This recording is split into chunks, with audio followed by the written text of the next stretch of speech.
Smoke. Thick, acrid smoke stinging my eyes, clawing at my throat. It was my first day, new job, fresh start. And then the fire alarm blared. Chaos erupted. People surged towards the exits. Fear etched on their faces. Panic swelled within me, urging me to join the exodus. But then, a sound pierced through the chaos. A desperate meow. The meow came again, faint but desperate. It was a sound that pierced through the chaos, a cry for help that couldn't be ignored. A wave of guilt washed over me. Something was trapped. I felt an overwhelming sense of responsibility. How could I stand by and do nothing? I scanned the crowd. No one seemed to notice or care. People were too absorbed in their own lives, their own emergencies. It was as if the world had turned a blind eye to the suffering. The meowing came from the third floor, where the flames danced with the most fury. The fire was relentless, consuming everything in its path. The heat was intense, almost unbearable. A chill ran down my spine.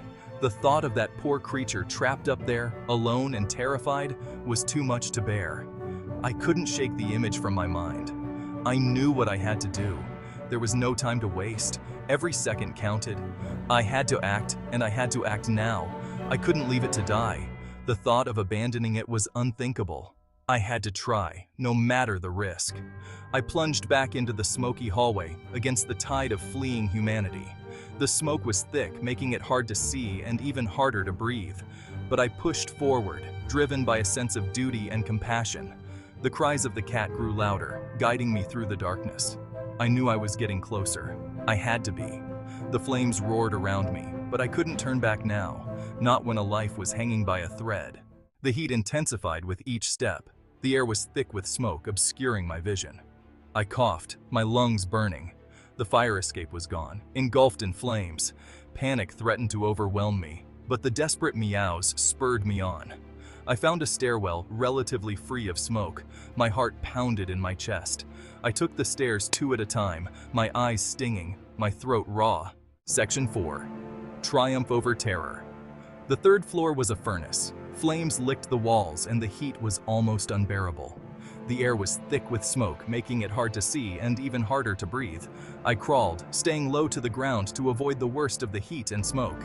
Each movement was a struggle, my lungs burning with every breath.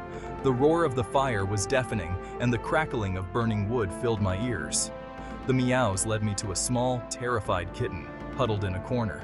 It was a tiny, fragile creature, its fur singed and its eyes wide with fear. Its eyes, wide with fear, met mine. We were both trapped, surrounded by flames and smoke. The kitten's tiny body trembled with terror, and I knew I had to act quickly. I scooped the kitten into my arms, feeling its rapid heartbeat against my chest.